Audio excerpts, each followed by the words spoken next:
이 무더운 여름날 저희 건강을 지켜주시고 또 이처럼 주님 앞에 나와 예배드릴 수 있는 큰 특권을 허락해 주시니 감사합니다.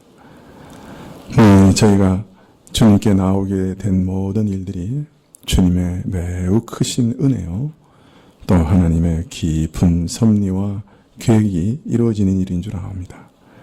저는 우리가 주님 앞에 나와서 예배드릴 수 있는 이 일들을 인하여 하나님께 감사드립니다. 저는 그러나 간절히 하나님께 바라고 원하는 것은 저희가 몸만 나오지 말고 저희 마음도 하나님께 나오게 하시기를 간절히 기도드립니다. 구약 백성들처럼 성전 마당만 밟고 가는 일이 아니라 바로 그 가운데 계신 하나님을 만나 뵙고 경험하고 또 하나님과 교통하고 친히 하나님 앞에 마음으로 절하고 하나님은 정말 우리의 경배를 받으시기에 마땅하신 분이십니다. 고백하고 영광 돌려드리고 주님께 엎드려 우리 삶을 향기로운 제사로 드릴 수 있도록 허락하여 주시기를 간절히 기도드립니다. 예배 순서마다 주님께서 임재하셔서 저희의 경배를, 저희가 마음으로 절하는 모든 일들을 친히 받아주시고 또 영원히 기억하여 주옵시며 또 그것으로 인해 주께서 기쁨을 얻으시기를 간절히 기도드립니다. 아버지 하나님, 저희가 이 땅에 살고 존재하는 이유가 하나님께 영광을 돌려드리며 하나님께 기쁨을 드리며 또 저희도 하나님을 기뻐하는 것이라 하셨사오니 주여, 우리가 이 예배 가운데 주님을 만나고 또 주님을 기뻐하게 하여 주시옵소서. 저는 참으로 저희 마음에 늘 하나님을 향한 갈망을 일으켜 주시고 주님, 저희 마음에 하나님께서 참 파수꾼을 세워주시사 저를 향해 달려갈 때마다 주의 감동하심과 인도하심으로 저희 마음을 막아주시기를 원합니다. 주여, 저희 마음은 저희 스스로 결심한다고 제어되지 않습니다. 주님, 결심하여 죄를 이길 수 있다고 하면 주께서 우리를 위해 죽지 않으셨을 겁니다. 주님께서 주시는 성령의 은혜와 성령의 감동하심과 제어하심이 없이 어찌 우리 스스로 죄를 이길 수 있겠습니까? 주여, 우리 마음에 성령의 거룩하신 파수꾼을 세워주시옵소서. 저희 입술과 눈에 주의 파수꾼을 세워주시옵소서. 저희 행위 가운데 주의 파수꾼을 두시옵소서. 주님, 그리해서 우리가 죄로 달려갈 때마다 주님께서 강력하게 인도하시고 막아주십시오. 저희를 제어해 주십시오. 저희가 죄로 인하여 탐심으로 인하여 미친 짓을 하지 않도록 주님, 저희를 말려주시옵소서. 주님, 우리 안에 성령을 두셔서 항상 저희에게 선한 마음을 주시고 선한 것을 사모하게 하시는 줄 압니다. 죄를 이길 뿐 아니라 주님을 사랑하고 이웃을 사랑하는 선한 일들로 저희 삶에 열매 맺게 하시기를 원하시는 줄 압니다. 주님, 주의 성령으로 충만하게 하셔서 우리 마음을 선함으로 지극한 최고의 선이신 하나님을 향하여 한 걸음 한 걸음 이 땅에서 선으로 채워져가는 발걸음으로 주님을 향해 나아갈 수 있도록 도와주시옵소서. 주님, 우리의 옛사람에는 죄를 향한 정욕은 있어도 선을 향한 갈망은 없사오니 주께서 우리 안에 선을 향한 갈망을 채워주시옵소서. 말씀으로 일깨워 주시고 선한 소망을 주시옵소서. 지혜를 주시고 우리 날 계수함을 알게 하셔서 주님, 우리에게 주신 이 짧은 나그네 길 가운데 어찌하든지 선한 길로 나아갈 수 있도록 허락하여 주시옵소서. 주님, 우리의 자녀들을 위하여 기도합니다. 주께서 복 주시옵소서. 축복하시옵소서. 저들의 머리에 주님 이 시간에 손을 얹어 안수하여 주시옵소서. 저들을 택하시고 저들의 마음을 주님께로 인도하시고 세상에 빼앗기지 않도록 도와주시옵소서. 주님, 군에 입대하는 자 또 먼 곳으로 가는 가정이 있사오니 주님께서 붙들어 주시고 눈동자와 같이 보호하여 주시고 천군 천사를 보내사 산울타리로 둘러 진쳐 보호하여 주시옵소서. 아버지 하나님, 주님, 여러 가지 질병으로 주님께 나오지 못한 자들도 있사오니 주님께서 속히 치료할 수 있도록 도와주옵시고, 주님 앞에 나오지 못하는 모든 방해하는 것들을 주님께서 다 제거하여 주시사 주님 앞에 기쁜 마음으로 예배드릴 수 있도록 허락하여 주시옵소서. 주님, 오늘도 주님 앞에 귀한 예물 드렸사온데 이 예물은 저희가 먼저 저희 자신을 주님께 드리고 그것을 표징으로 주께 드린 예물이오니 저희 자신을 먼저 주께서 받아 주시옵소서. 또 그 예물들이 정녕 필요한 곳에 사용되어 주의 복음을 널리 전파하며 또 주의 사랑을 전파하는 일에 사용되게 하여 주시옵소서. 아버지, 오늘도 말씀을 주시기를 간절히 구하고 주의 성령께서 함께 하시기를 구할 때 예수님 이름으로 기도합니다. 아멘. 네, 성경은 열왕기하 18장 17절부터 37절까지 말씀입니다.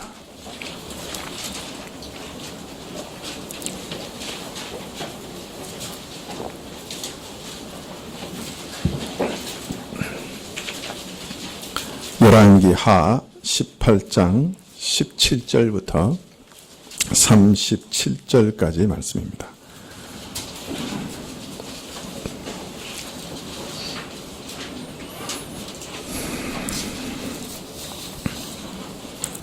열왕기하 18장 17절부터 찾으신 줄 알고 봉독해 드리겠습니다.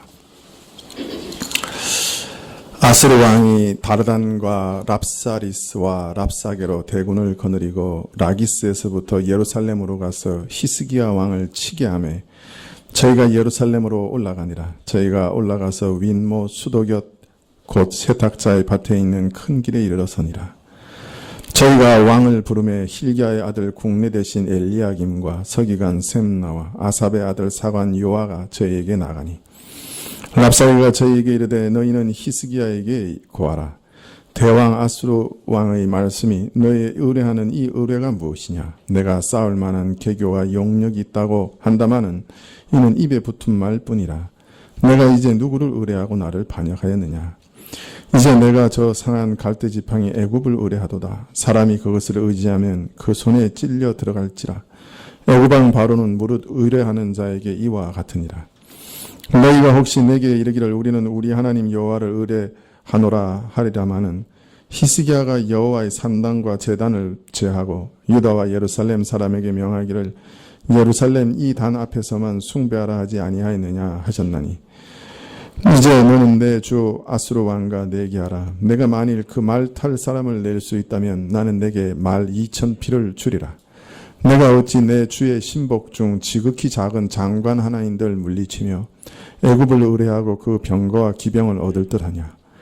내가 어찌 여호와의 뜻이 아니고야 이제 이곳을 멸하러 올라왔겠느냐. 여호와께서 전에 내게 이르시기를 이 땅으로 올라와서 쳐서 멸하라 하셨느니라.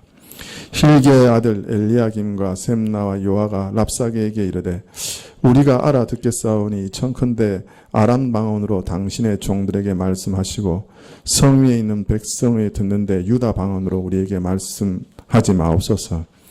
랍사게가 저에게 이르되 내 주께서 내 주와 내게만 이 말을 하라고 나를 보내신 것이냐. 성 위에 앉은 사람들로도 너희와 함께 자기의 대변을 먹게 하고 자기의 소변을 마시게 하신 것이 아니냐 하고 랍사게가 드디어 일어서서 유다 방언으로 크게 소리질러 불러가로되 너희는 대왕 아수르 왕의 말씀을 들으라. 왕의 말씀이 너희는 히스기야에게 속지 말라. 저가 너희를 내 손에서 건져내지 못하리라. 또한 히스기야가 너희로 여호와를 의뢰하라 함을 듣지 말라. 저가 이르기를 여호와께서 정녕 우리를 건지실지라 이 성이 아수르 왕의 손에 함락되지 않게 하시리라 할지라도 너희는 히스기야의 말을 듣지 말라. 아수르 왕의 말씀이 너희는 내게 항복하고 내게로 나아오라. 그리하고 너희는 각각 그 포도와 무화과를 먹고 또한 각각 자기의 우물의 물을 마시라. 내가 장차 와서 너희를 한 지방으로 옮기리니 그곳은 너희 본토와 같은 지방 곧 곡식과 포도주가 있는 지방이요 떡과 포도원이 있는 지방이요 기름 나는 감람과 꿀이 있는 지방이라. 너희가 살고 죽지 아니하리라. 히스기야가 너희를 면류하여 이르기를 여호와께서 우리를 건지시라 하여도 듣지 말라. 열국의 신들 중에 그 땅을 아수르 왕의 손에 건진 자가 있느냐? 하맛과 아르밧의 신들이 어디 있으며 스발와임과 헤나와 아와의 신들이 어디 있느냐? 그들이 사마리아를 내 손에 건졌느냐? 열국의 모든 신 중에 누가 그 땅을 내 손에 건졌기에 여호와가 예루살렘을 내 손에서 능히 건지겠느냐 하셨느니라. 그러나 백성이 잠잠하고 한 말도 대답하지 아니하니 이는 왕이 명하여 대답하지 말라 하였음이라. 이에 힐기야의 아들 국내 대신 엘리야김과 서기관 셈나와 아삽의 아들 사관 요아가 그 옷을 찢고 히스기야에게 나아가서 랍사게의 말을 고하니라.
예, 감사합니다.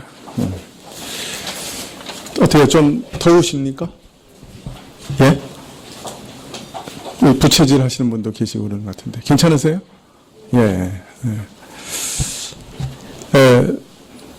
구약을 설교한 지가 꽤 오래된 것 같습니다. 원래 이제 주일 오후에 좀 구약을 쭉 강해에 왔었는데요. 여러분, 히스기야 왕이란 왕은 들어보셨죠? 성경을 이제 계속해서 좀 자주 읽으신 분들은 이 히스기야 왕에 대해서는 아주 익숙하실 거예요. 이 히스기야 왕은 사실 다윗 이후에 가장 다윗과 닮은 왕이었습니다. 하나님은 다윗에 대해서 정말 내 마음에 합한 왕이다. 그렇게 얘기하셨는데요. 사실 다윗 이후에 다윗과 같이 하나님의 마음에 합한 그런 왕이 없었어요. 유다에.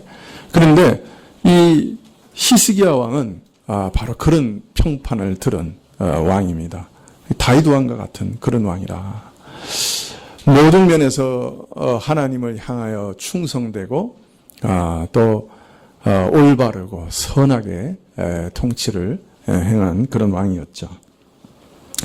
또 히스기야는 그 이전에 어떤 왕들도 하지 못했던 대단한 일을 해냈습니다. 그것은 뭐냐면 유다에 있는 모든 산당을 제거한 것이었죠.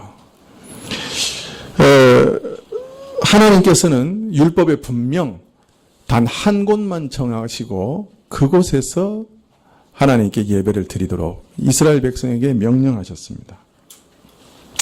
그리고 나중에 처음에는 그것이 성전이었다가 성막이었다가 나중에는 성전이 되었고 장소도 예루살렘의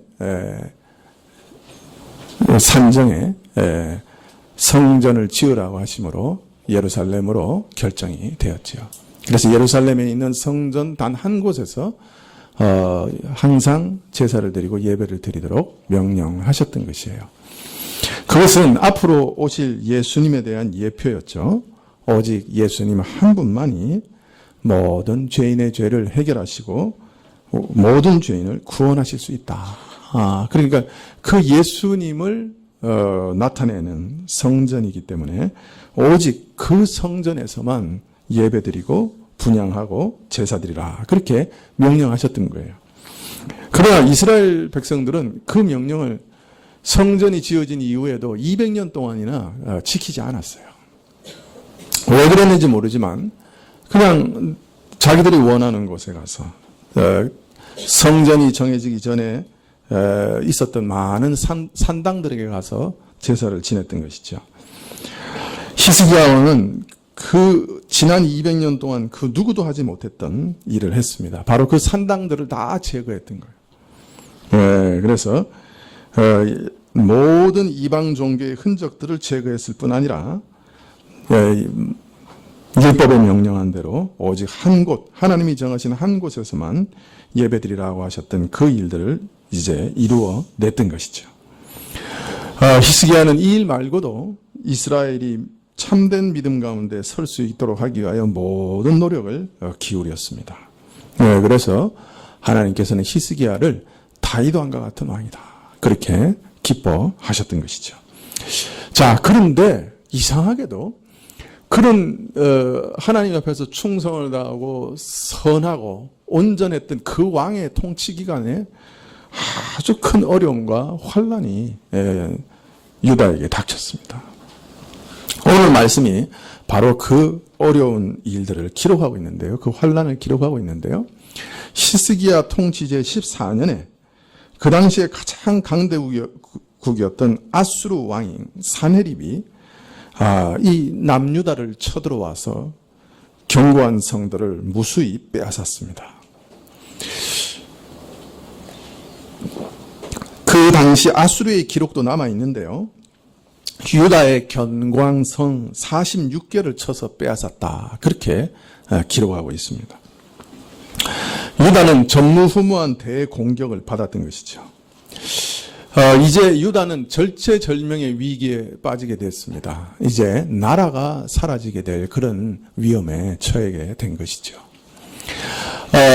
이 유다의 위험은 정말 이렇게 실감이 났을 거예요. 왜냐하면 바로 8년 전에 이 아수르가 이 유다의 형제국이라고 할 수 있는 북이스라엘을 쳐서 완전히 멸망시켰어요. 그리고 북이스라엘의 그 열지파를 전부 끌고 가서 온 아시아에다가 다 흩어서 살게 했던 것입니다. 그래서 바로 유다와 같은 형제 국가요, 그 교회라고 할 수 있는 북이스라엘을 완전히 멸망시켜버렸어요. 자, 이제 마치 홀로 남은 남유다도 이제 예루살렘과 라기스 등 몇몇의 요새만 남아서 마치 그 밭의 원두막처럼 겨우 몇 개의 성만이 지금 버티고 있는 그런 상황이 되었습니다. 이제 예루살렘과 라기스 이런 것만 이제 떨어져 버리면 남유다도 북이스라엘과 똑같이 완전히 멸망하게 되는 이제 그런 상황이었죠. 먼저 사내립은 애굽이 유다를 돕지 못하도록 하기 위해서 애굽 변경으로 갔습니다. 그래서 라기스라고 하는 요새를 공격하면서 애굽을 견제하고 있었습니다. 그리고 거기서 한 40km 정도 떨어져 있는 예루살렘에는 자기가 신임하는 장군 3사람을 보냈습니다. 그리고 예루살렘을 포위하면서 항복할 것을 강요하게 된 것이죠. 오늘 말씀은 바로 이 아수르 왕의 장관 랍사게가 그 왕의 말을 전하는 그 내용이 오늘 우리가 읽은 내용입니다. 이 전쟁을 하기 전에 항상 먼저 뭘 합니까? 요새도 하는 일이 뭡니까? 말싸움이죠. 다른 말하면 심리전이라고 할 수 있죠. 요새는 그걸 보통 뭐라고 얘기합니까? 외교라고 하죠. 외교로 한번 해보고 안 되면 그냥 칼로 들이치는 거죠. 예나 지금이나 똑같습니다. 뭐 그걸 외교로 말하든지 말싸움이라고 그러든지 뭐 심리전이라고 하든지 아무튼 뭐 똑같은 거죠. 상대방의 기를 죽이고 전쟁할 의사를 무너뜨리려고 이제 심리전을 펼치고 있는 것입니다. 자, 그런데 오늘 말씀을 이렇게 읽어보면 이 아수르가 그 정보력이 정말 대단하다는 걸 알 수 있어요. 그러니까 유다의 상황을 이렇게 손바닥 들여다보는 것처럼 다 들여다보고 있는 거예요. 그 어떤 면에서 유다가 자신을 파악하고 있는 것보다 아수르가 유다를 파악하는 것이 더 분명한지도 모르는 그런 상황이에요. 이런 적하고 싸운다는 건 정말 괴롭죠. 지피지기면 백전백승이라. 여러분 그런 말씀 들어본 적 있습니까? 네. 누구의 말이죠? 네? 손자. 이거 아주 유명한 사람이죠. 네. 중국 사람들은 손자병법을 너무 많이 읽었기 때문에 늘 모든 사람을 적으로 대한다는 얘기가 있는데 속여 먹어야 할 적으로 생각한다는 얘기가 있는데 하여튼 그 상대방을 알고 나를 알면 백전백승이라. 그런데 이 아수르는 정말 전쟁을 잘하는 민족이었던 것 같아요. 먼저 그 유다의 상황을 손바닥 보듯이 보고 있어요. 네. 우리가 이 마귀하고 영적인 전쟁을 치를 때도 늘 곤란한 거는 마귀가 나를 너무 잘 알아요. 내가 내 자신을 아는 것보다 누가 더 잘 알아요? 마귀가 더 잘 알아요. 물론 하나님이 우리 자신을 아시는 것만큼 알지는 못하겠지만 이 마귀는 우리의 약점을 너무나 잘 알아요. 내가 뭘 좋아하고 뭘 싫어하는지 뭘 원하는지 정말 나보다도 더 잘하는 놈이 마귀거든요. 그러니까 이런 자하고 싸우려고 하니까 이게 참 힘든 거예요. 자, 이 랍사게라고 하는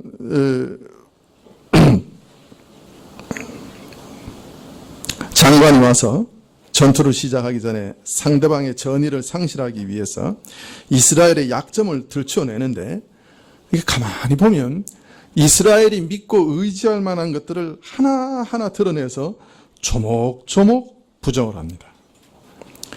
히스기야가 믿고 의지할 만한 것들을 일일이 조목조목 부정해가지고 공격을 하는 거예요. 내가 뭘 믿느냐? 무엇을 믿고 내게 맞서려고 하느냐? 이렇게 질문을 하는 것입니다. 첫 번째는 내가 전략과 용맹이 있다 한다마는 과연 이런 것으로 나의 막강한 군대를 당해낼 수 있겠느냐? 나중에 나오지만은 내가 만일 말 탈 사람이 2,000명만 있으면 말 2,000표 주겠다. 예루살렘에 기병이 2,000명도 안 되는 거예요. 근데 지금 예루살렘을 포위한 사람은 최소한 나중에 보니까 19장에 보면 18만 5천 명은 되는 거예요. 그러니까 지금 거의 20만이나 되는 대군에게 예루살렘은 포위당할 위기에 처해 있는데 이 예루살렘에서는 기병도 2,000명이 안 돼. 뭐 그래가지고 뭐 보병까지 합치면 뭐 한 1만 2천 될래나 말까나. 그거 가지고 뭐 어떻게 전쟁을 하겠어요. 네가 아무리 전략 전술이 대단하고 신기한 그런 지혜가 있다고 해도 병력 수가 압도적으로 차이 나는데 무슨 수로 이길 수 있겠냐. 이렇게 먼저 질문을 합니다. 맞는 말이에요, 틀린 말이에요? 네? 보통 병법에 3대1, 그러니까 공격하는 자는 3, 수비하는 자는 1 정도 돼야 버틴다고 그래요. 그래서 공격하려면 상대방의 3배의 전력을 갖고 있어야 된다. 이것이 이제 현대 병법의 이제 원리인데, 이거는 20대 1이야. 그 요새는 뭐 무기라도 좋아서 사람 수를, 그죠? 좀 적게 할 수도 있지만, 이 당시에는 똑같잖아요. 똑같은 무기를 가지고. 20대 1인데 어떻게 감당하느냐. 자, 흔히 강대국으로 알려진 애굽을 너희가 의지한다마는 애굽을 참 의지할 만한 나라냐. 애굽은 그 나라를 의지하는 손을 꿰뚫어버리는 갈대 지팡이와 같다. 의지하려고 그러면 부러져서 손을 꿰뚫어버리는 지팡이와 같다. 강대국인 애굽을 의지하는 것 같아도 라기스에 딱 버티고 대왕이 있으니까 애굽이 조금도 움직이지 못하지 않느냐. 그러니까 애굽이라는 나라가 너희를 도와줄 것 같으냐. 그 나라 자신의 위협을 무릅쓰고 너희를 도울 것 같으냐.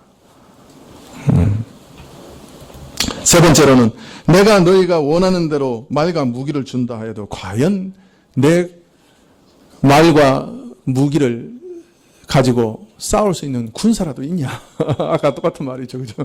말 2,000표 주겠다. 탈 사람만 있으면 내가 말 2,000표 주겠다. 이렇게 놀립니다.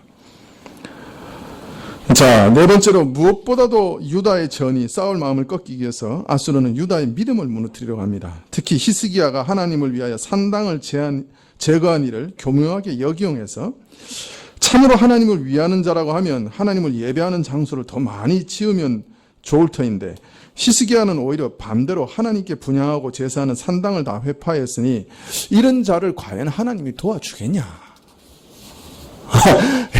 진짜 교묘하죠. 이건 이제 이방신의 그죠? 일반적인 원칙을 가지고 이제 치는 거예요. 세상 원칙을 가지고 이제 치는 거예요. 물론 하나님의 율법의 원리는 분명 한 곳에만 예배드리라고 하셨죠. 그러나 세상의 모든 신들은 예배하는 장소가 많으면 많을수록 좋아하잖아요. 그죠? 그걸 이용해가지고 이렇게 역으로 들이치는 것이죠. 참 세상의 사고방식을 가지고 있는 사람들이 들었을 때는 그냥 믿음이 막 흔들릴 거예요. 그죠? 정말 우리 히스기야 왕을 돕겠냐 하나님이. 더 나아가서 이스라엘의 죄악을 인해서 하나님께서 아수르라고 하는 도끼를 들어 이스라엘과 남유다를 치게 하실 것이다 라고 하는 예언이 이미 있었어요. 그 예언대로 북이스라엘을 완전 멸망해버렸어요. 그러나 남유다도 멸망하리라고 하는 그런 예언은 아니었죠.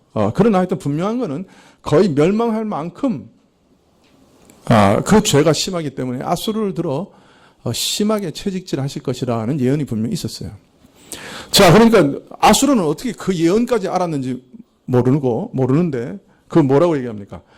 하나님이 보내서 나왔다. 하나님이 이미 내가 오리라고 이미 예언하고 계시지 않느냐.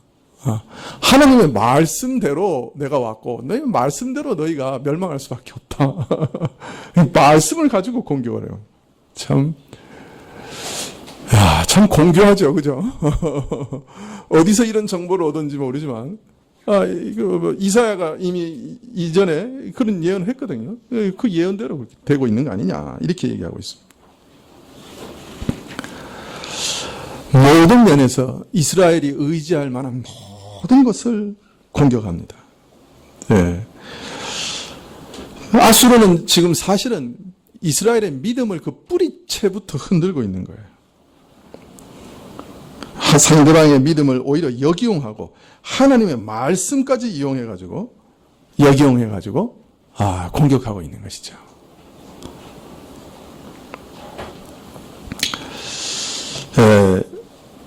우리는 이런 모습에서 참 모든 신자의 대적인 이 마귀가 신자의 뭘 공격하려고 하는가 하는 것을 이렇게 발견할 수 있어요.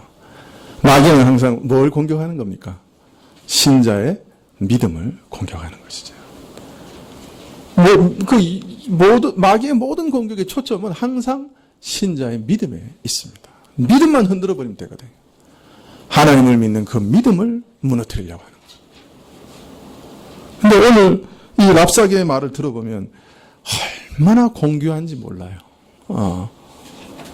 웬만한 사람은 다 무너질 거예요. 세상의 모든 원칙을 가지고 공격하고 심지어는 하나님의 말씀을 가지고 공격한다.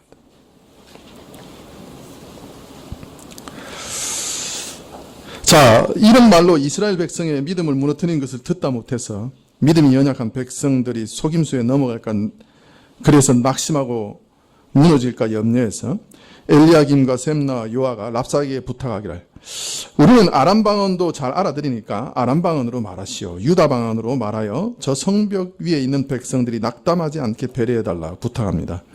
랍사게는 그런 부탁을 일축하고 아수르 왕이 우리를 보내 말을 전하게 한 것이 너희에게만 아니라 성벽에 앉아있는 저들도 들리게 해서 저들도 아수르 왕을 반역한 대가를 톡톡히 치르며 전쟁의 참화를 겪게 될 것을, 배설물을 먹고 마시는 비참한 일을 당하게 될 것을 경고하라 하셨다 하고 오히려 더 큰 소리로 유다 방언으로 외칩니다.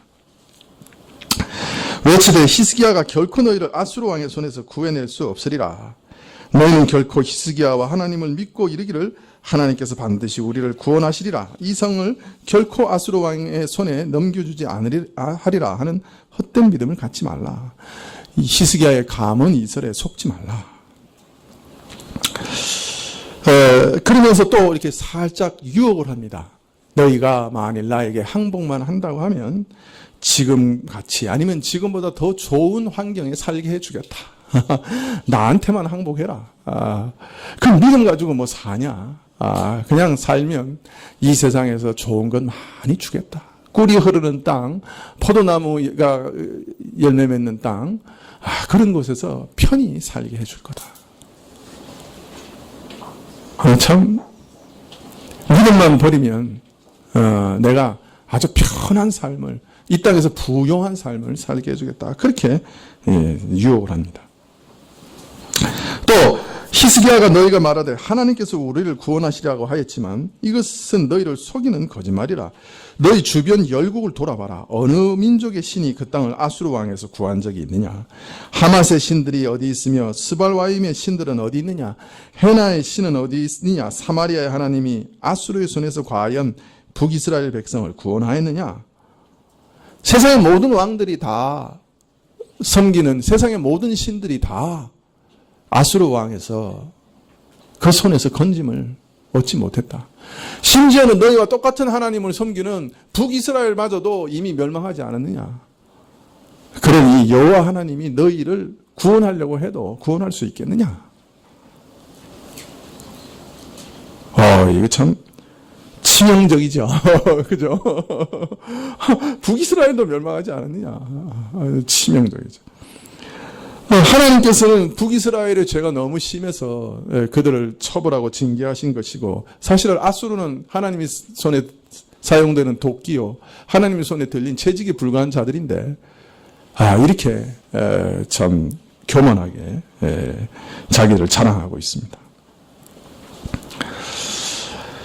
그들은 믿음을 하나하나 부순 다음에 마지막에는 믿음의 대상이 되는 하나님을 부인하고 멸시하고 있습니다.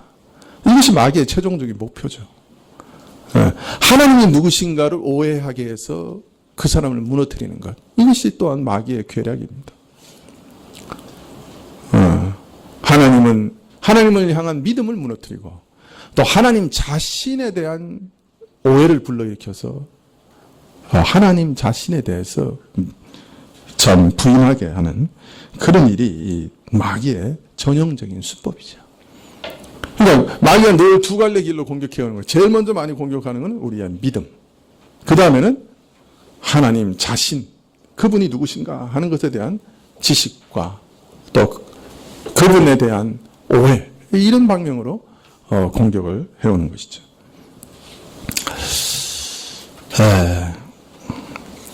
여러분, 우리가 우리가 하나님께 나아갈 때 항상 두 가지 큰 오해가 있습니다. 하나는 뭐냐면, 그러니까 우리가 하나님께 나가서 진실로 하나님을 만나게 하는 일에 있어서 방해하는데 두 가지 큰 오해가 있습니다. 어려움이 있습니다.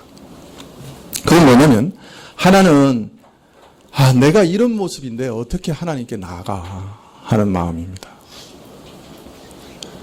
오늘 이 랍사계가 주는 믿음, 그 시험이 바로 이런 시험이에요. 네 꼬라지를 봐라. 하나님께서 널 받으시겠냐. 내가 이런 모습인데 어떻게 하나님께 나아가. 그래서 첫 번째는 이런 것이죠. 네가 나간다고 하나님 받아주시겠냐. 그런 것이죠. 두 번째 함정은 뭐냐면, 너는 참 선하고 올바르기 때문에 하나님께서 너를 당연히 받아주실 거다. 그건 뭐냐면, 우리에게 의인의식을 불러일으켜서 내 선행과 내 행위를 가지고 하나님 앞에 서게 하는 거예요. 이 두 가지 큰 함정이라. 하나는 내 모습 보고 해가지고 하나님께 못 나가게 하는 거고, 하나는 내 꼬라지를 가지고 당당하게 하나님께 나가게 하는 거예요. 둘 다 큰 잘못이죠. 그죠? 오늘 이 말씀은 첫 번째, 내가 이런 꼬라지인데 어떻게 하나님께 나아가 하는 그 공격이죠. 그 방법이죠. 그런 오해죠. 우리에게는 이런 시험이 평생 옵니다. 평생 오는 것이 이 시험이에요. 사실 신자가 이 세상에서 의지하고 사는 것이 뭡니까? 신자는 사실 재물을 의지합니까? 권세를 의지합니까? 사실 우리가 의지하는 게 뭐예요? 우리가 의지하는 것은 정말 하나님 한 분밖에 없잖아요. 그죠? 자, 그런데 이 하나님에 대한 믿음을 무너뜨려 버리면 우리는 아무것도 남는 게 없어요. 네. 그래서 마귀는 항상 우리의 믿음을 공격하는 겁니다. 이런 시험은 아마 죽을 때까지 우리가 매일매일 싸워야 하는 그런 시험일 거예요. 자, 믿음을 시험할 때 마귀는 우리의 약점을 들춰냅니다. 너희에게 이런 죄가 있지 않냐? 우리가 그런 죄가 없으면 당당할 텐데 마귀는 너무 잘 알아요. 우리가 짓는 죄를 우리보다 더 잘 알아요. 그래서 마귀가 이렇게 우리한테 야, 너 그런 죄 짓고 있지 않냐 하고 물어보면 뭐 대답할 말이 없어요. 짓고 있는데 뭐. 그죠? 너는 이렇게 악하지 않느냐? 너 이런 탐욕이 있지 않느냐? 이렇게 부패하지 않느냐? 너는 매일 이렇게 이 죄에 무너지지 않느냐? 너 벌써 그 죄 안 짓겠다고 얘기해놓고 지금 그 죄 짓는 게 벌써 1000번, 1000번째다. 우리 약점을 들춰냅니다. 내가 그렇게 하고도 어떻게 하나님 앞에 설 수 있겠느냐? 우리 믿음을 뿌리채 갉아먹어 버립니다.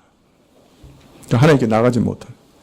신자들은 보통 죄를 회개한 다음에 하나님께 나가야 되는데 가만히 보면 죄를 잊어버릴 때까지 버텨요.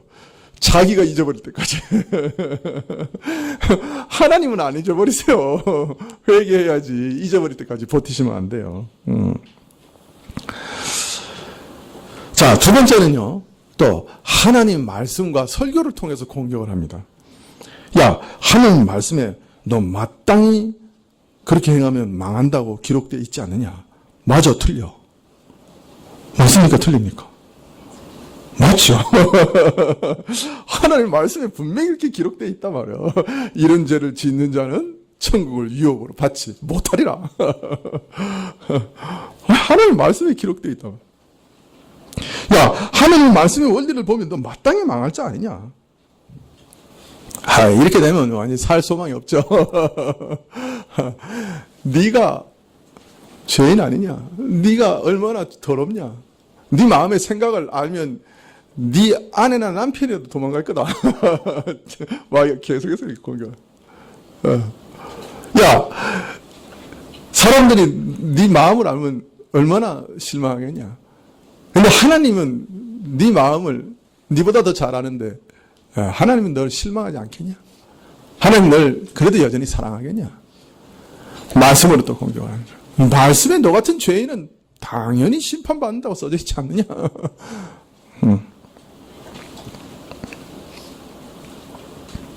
이것이 마귀가 하나님의 자녀들을 시험하고 낙심케 하는 그 고전적인 수법이에요. 항상 이런 방법을 사용했죠. 그리고 또 마지막으로 경험을 이용합니다. 야, 봐라. 북이스라엘도 다 망했잖아. 봐. 네 주변에 있는 이웃들도 기도해도 별로 응답 없었잖아. 그래가지고 망하는 거 너 봤잖아. 하나님이 니라도 특별하게 구원해 주시겠냐? 야, 너 지금까지 기도해도 별 응답 없었잖아. 그런 데는. 근데 지금까지 기도해도 응답 없었는데 앞으로 응답 하시겠냐? 이러고 자빠집니다.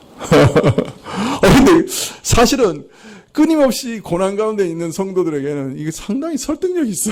이게 굉장히 설득력이 있어요. 야, 지금까지도 안 됐는데 또 되겠냐? 북이스라엘도 망했는데 니는 안 망했냐?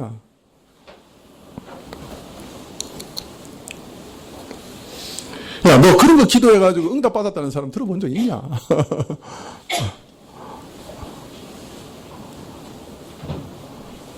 랍사기가 지금 얘기하는 건데 사실은 마귀가 우리한테 늘 와서 얘기하는 거예요. 이거 익숙한 말들이에요, 사실은.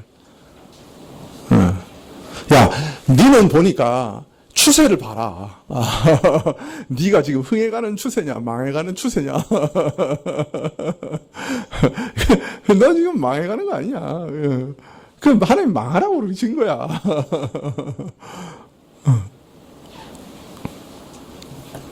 별의별 얘기를 다 합니다.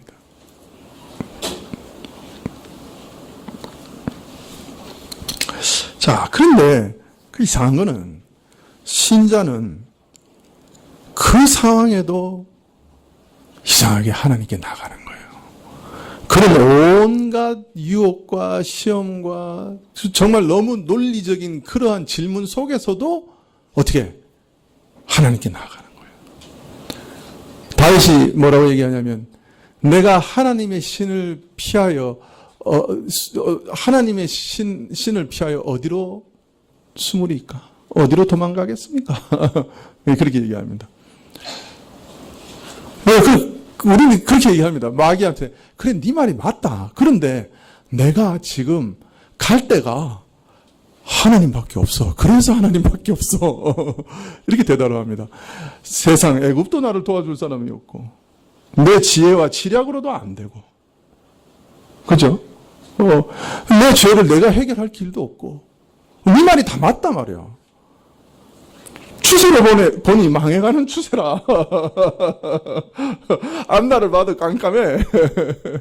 그 네 말이 다 맞아. 그런데 문제는 내가 그렇기 때문에 어디 갈 데가 없다. 그렇기 때문에 나는 아버지한테 갈 수밖에 없다. 이렇게 대답하는 게 참 신자예요. 참 신기하죠. 여러분도 그렇게 하고 계십니까? 여러분, 갓난쟁이가, 어린애가 기저귀에 똥 쌌다고, 아유, 아버님, 어머님 죄송합니다. 저는 아버님의 품을 떠나야 되겠습니다. 그리고 기어서 자기 집 바깥으로 나가는 갓난쟁이가 있어요. 똥 싸고 뭉개고 앉아 있으면 엉덩이만 덧나요. 맞죠? 기저귀에 똥 쌌으면 그 다음에 어떻게 해야 돼? 울어야죠. 하고 울어야죠. 아빠! 하고 울어야죠. 그 친자식은 기저귀에 똥 싸면 자기 부모한테 가는 거예요. 내가 죄로 더럽혀졌다. 맞단 말이야. 네 똥 쌌지? 맞아요. 똥 쌌어요. 너 차 바르고 있지? 똥으로. 이게 참 점심시간 전인데. 죄송합니다. 그래도 우리가 친자식은 어디로 갑니까? 자기 부모한테 가는 거예요. 이게 비밀이에요. 이게 참 이상한 거예요. 마귀가 별의별 소리를 다 해도 우리가 그래 맞단 말이에요. 내가 그런 상황이란 말이에요. 그렇기 때문에 그런데 갈 데가 아버지밖에 없다는 거예요. 하나님밖에 없다는 거예요. 이게 신자의 믿음입니다. 내가 몇 번 기저귀에 똥 쌌느냐? 1000번도 더 된다고 마귀가 그러겠죠.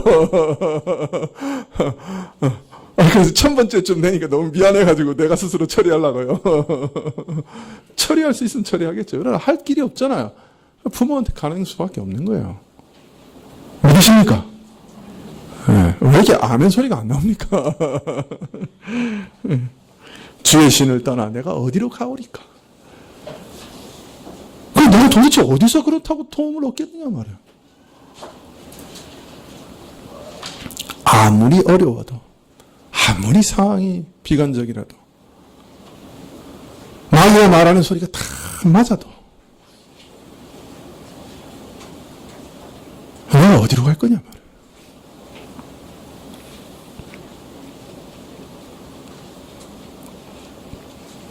이게 분명해야 돼요, 신자한테는. 첫 번째로. 이게 분명해야 돼요. 하나님께 나아갈 때 이게 분명해야 돼요. 내가 아무리 죄인이라도,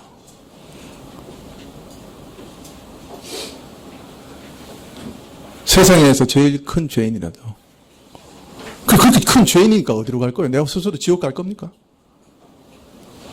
그렇기 때문에 나는 아버지께 갈 수밖에 없습니다. 그게 분명해야 돼요. 양심이 나를 아무리 정죄해도, 마귀가 아무리 나를 정죄해도, 그렇기 때문에 나는 주님께 갈 수밖에 없다라고 답하실 수 있는 믿음이 있으셔야 됩니다. 아멘? 예, 있으셔야 됩니다. 그게 신자의 믿음이에요.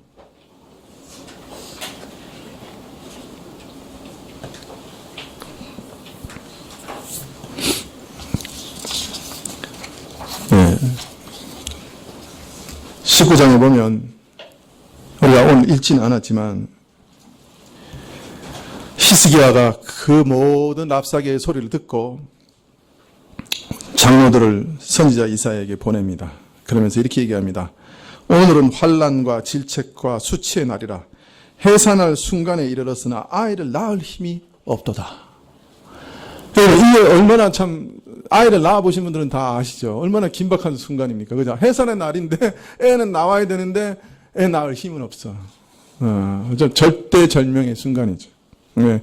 참 이스라엘이 얼마나 절대절명의 순간에 처했는지 히스기야가 이렇게 표현하고 있는 거예요. 해산한 날인데 아이 낳을 힘이 없다. 하나님께 구해주시오.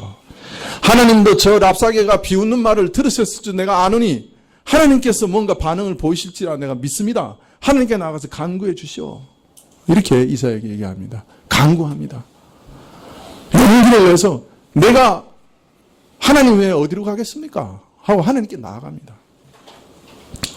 사내립이 말로 하는 것도 모자라서 국서를 딱 작성해가지고 문서를 보냈어요. 히스기야가 그 문서를 듣고 어디로 갑니까? 성전에 올라갑니다. 성전에 올라가서 하나님 앞에서 그 문서를 쫙 펼쳐놓고 하나님께 기도합니다.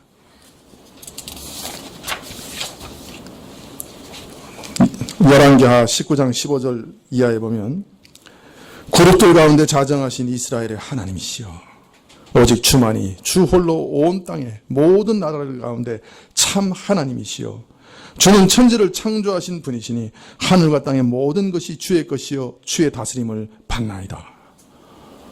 하나님이 누구신가 다 고백합니다.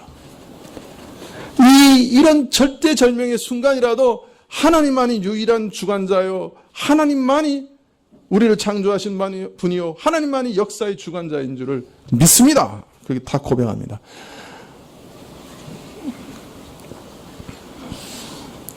눈을 뜨고 보소서 귀를 기울여 들으소서 하나님이여 아스루 왕 사네립이 보내어 사신 하나님을 회방하는 이 말을 들으소서.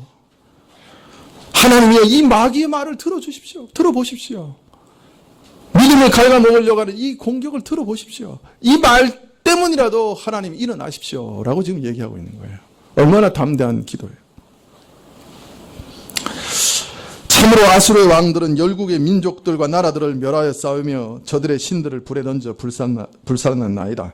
그러나 그것은 그들의 신들이 참 하나님이 아니요 다만 사람의 손으로 만든 나무와 돌에 불과했기 때문에 아수르 왕들이 저들을 멸하였을 수 있었을 뿐입니다. 이제 우리 하나님 여호와여 우리를 아수르의 손에서 구원하사 땅의 모든 나라들로 하여금 오직 주 여호와만이 참 하나님이심을 알게 하소서라고 기도합니다. 하나님께서는 그 기도가 끝나자마자 응답하세요. 이사야 보고 구원해 주겠다 약속하십니다. 그리고 그날 밤에 천사를 딱 한 명 보냈습니다. 성경에 보면. 그런데 18만 5천 명이나 되는 아수르의 용사가 그날 밤에 다 죽습니다. 칼로 찔러서 죽은 거 아니에요. 천사가 그냥 지나다니는데 죽어버렸어요. 어떻게 죽었는지 모르겠어요. 그런데 하여튼 다 죽었어요. 에볼라 바이러스가 창궐 했는지 모르겠어요. 하여튼 다 죽었어요. 18만 5천 명이 그날 밤에 다 죽었어요.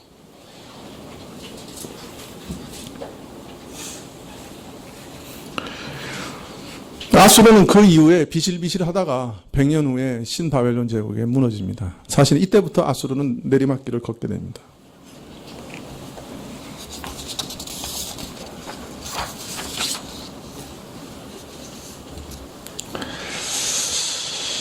네, 여러분, 사실 우리가 하나님을 의지한다 그러지만 잘 의지하지 않습니다. 흉내를 내다가 내가 할 수 있을 것 같으면 확 마음이 바뀌어가지고 내가 처리해버립니다. 끝까지 하나님 앞에서 무력한 자로, 아무것도 할 수 없는 자로 하나님의 인도하심만을 따르는 경우는 참 보기 힘들죠.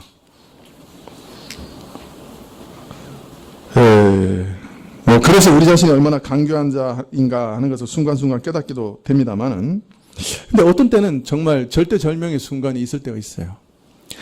해산을 해야 되는 날인데 해산할 힘이 없어.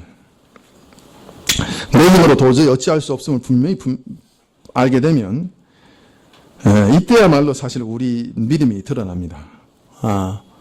믿는 척한 사람은 정말 절망해버리죠. 그런 순간에. 그래가지고 하나님도 소용없다 그러고 팽개쳐버립니다. 하나님을.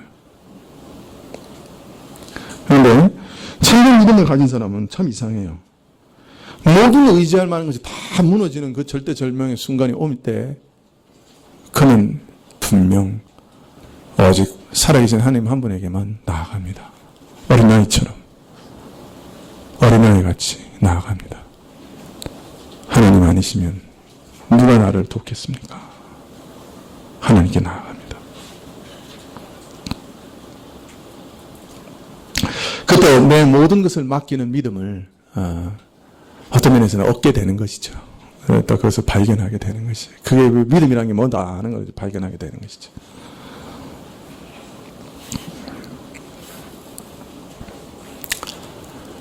그래서 어떤 면에서는 시험과 고난이라고 하는 것은 신자에게 참 유익된 것이에요.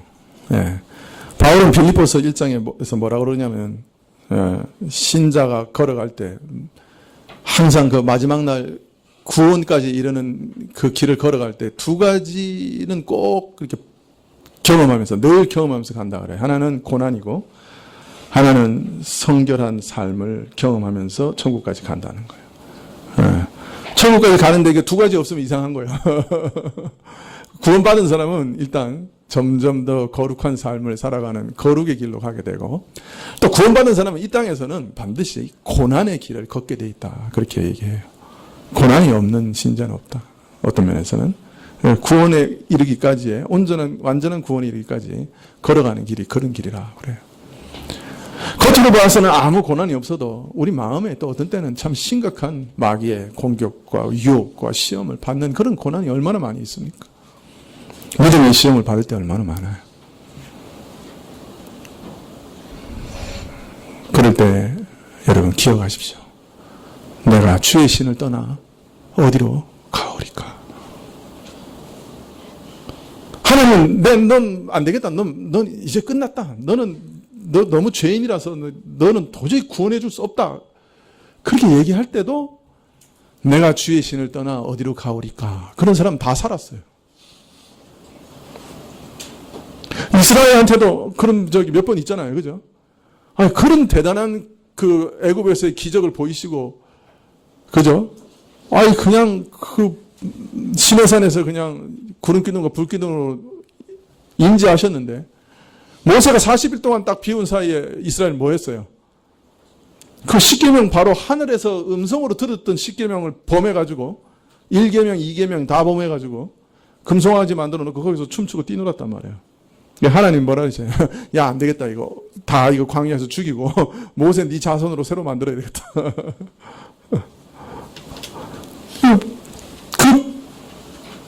계명의 뜻대로 하면 다 죽어야 된다, 광야에서.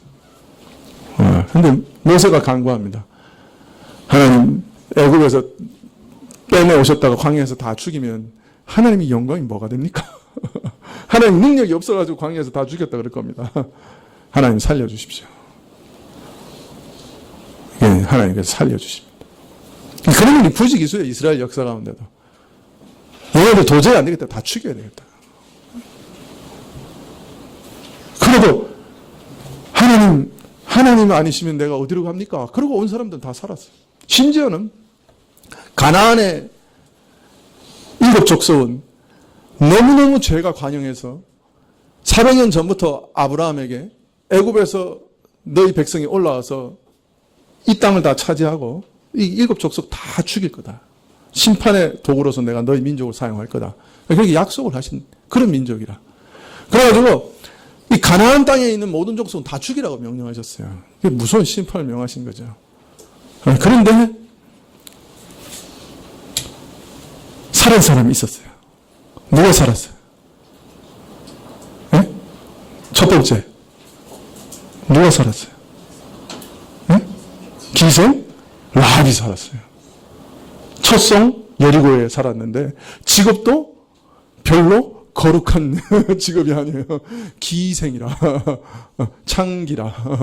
근데 이 라합이 이 하나님에 대한 소식을 들었어요. 그럼 뭐라 그래요? 상천하지의 하나님, 하늘과 땅 가운데 이런 하나님이 어디 계시냐? 내가 애굽에서 나온 소리를 들었는데 이런 하나님이 어디 있느냐? 이 하나님께 내가 가면 내가 혹 살 수 있겠느냐? 이스라엘 정탐꾼들이 뭐라 그래? 살려주겠다. 하나님이 원래 이 가나안 족속은 뭐라 그랬어요? 다 죽여야 된다 그랬단 말이에요. 그런데 하나님께는 혹 살 길이 없습니까?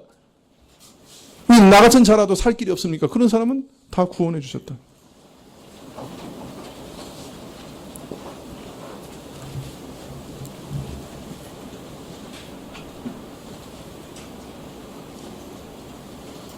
주의 신을 떠나 내가 어디로 가오리까? 하고 하나님께 나오는 자를 하나님께는 저는 결코 버리신 적이 없습니다. 믿으십니까? 예, 그게 성경의 원리, 성경이 그거 보여주고 계시는 거예요. 내게 오는 자는 내가 결코 내어쫓지 않겠다. 이것이 하나님의 약속입니다. 여러분이 어떤 상황이든지 어떤 순간이든지 심지어는 말씀을 통해서 너는 아니다. 너는 지옥 자식이다. 내가 너 선택 안 했다. 그렇게 말씀하실지라도 주의 신을 떠나 내가 어디로 가겠습니까? 하나님 안에는 긍휼이 없습니까? 하고 나오는 사람들은 다 구원받았어요. 가나안 7 족속 다 심판 안 했다 그래도 기브온 족속인가요? 그 사람들은 또 사기쳤잖아 완전히. 네? 빵 삶아가지고 떠날 때 빵을 삶아가지고 나왔는데 지금 이게 곰팡이가 폈습니다. 원래 곰팡이 핀 거 가지고 나와놓고 그래가지고 먼 데 있는 백성은 화친하라 그랬으니까 이스라엘이 화친해놓고 보니까 바로 옆 동네라. 그래도 하나님이 다 살려주셨어요. 성막에서 물 깃는 자, 나무 하는 자. 원래 레위인이 하던 거거든요. 그 일을 하라고 그러셨어요. 너희는 선택 안 했어. 너희는 멸망받아야 돼. 라고 말씀하셨는데도 하나님 안에는 긍휼 없습니까? 나오니까 다 살려주셨어요. 심지어는 레위인이 하는 일까지 맡기셨다. 성경 그걸 얘기하고 계시는 거예요. 진실된 마음으로, 회개하는 마음으로 내가 주의 신을 떠나 어디로 가오리까? 라는 마음으로 내가 이런 죄인이니까 어디로 갑니까? 똥 싸놓고 내가 어디 갑니까?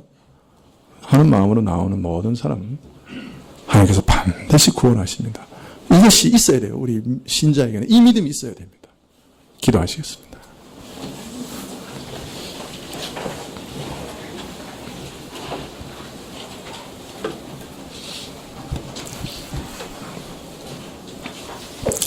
주님, 우리의 죄는 항상 우리를 정죄하고 환경과 사람들 속에서 일어나는 시험과 고난은 파도처럼 몰려옵니다. 이런 삶 속에서 우리의 시험은 우리 믿음은 날마다 시험을 받고 그 밑둥채 갉아먹히는 같은 시험을 받습니다. 이런 모습을 보니 하나님 나를 버리셨다. 하나님께서 버리지 않으셨다고 하면 이런 일이 어떻게 내게 일어나겠느냐. 참 우리 마음속에 그런 절망감과 아득함을 느낄 때가 한두 번이 아닙니다.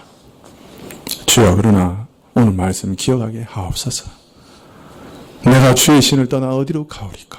혹 버리셨다 할지라도 내가 어디로 가오리까?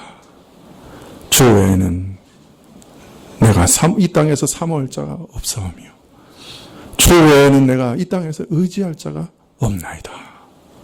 고백하는 저희가 다 되게 하여 주시옵소서. 예수님의 이름으로 기도합나이다. 아멘. 네, 찬송 415장 찬송하시겠습니다.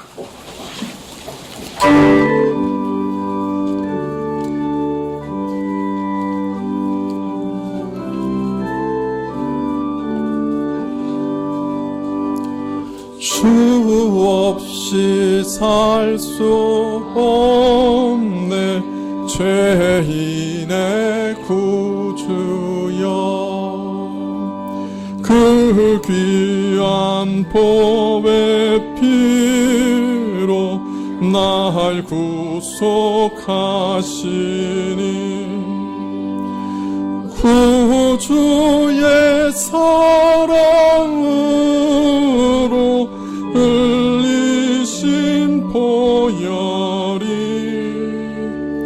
내 소망 나의 위로 내 영광 됩니다. 주 없이 살 수 없네 나 혼자 못 서리. 힘없고 부족하며 지혜도 없으니 내 주는 나의 생명 또 나의 힘이라. 주님을 의지하여 지혜를 얻으리. 주 없이 살 수 없네 날 훈훈하신다. 내 영의 깊은 간구 마음의 소원을 주밖에 나의 마음을 니 알아주리요. 내 마음을 위로하사 평온케 하시네. 주 없이 살 수 없네 세월이 흐르고 이 깊은 고독 속에 내 생명 끝나도 사나운 풍랑일 때 날 지켜주시고 내 곁에 계신 주님 늘 힘이 되시네. 4절입니다. 주 없이 살 수 없네 세월이 흐르고 이 깊은 고독 속에 내 생명 끝나도 사나운 풍랑일 때 날 지켜주시고 내 곁에 계신 주님 늘 힘이 되시네. 아멘.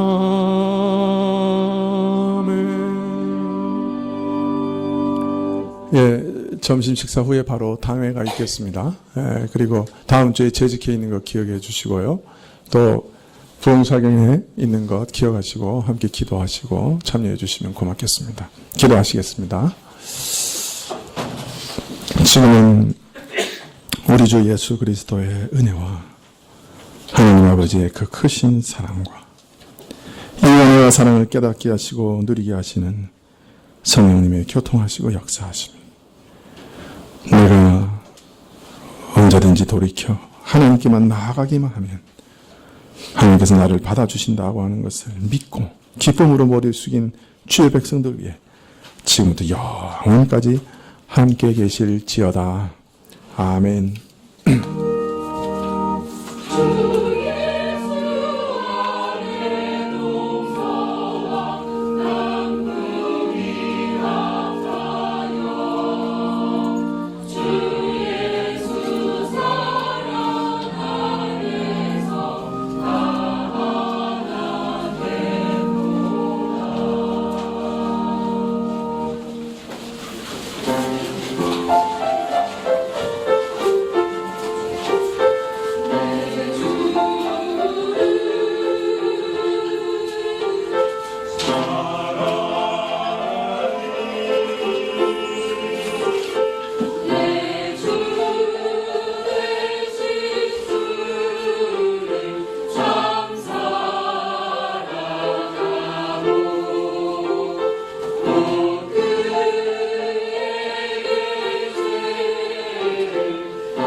Thank you.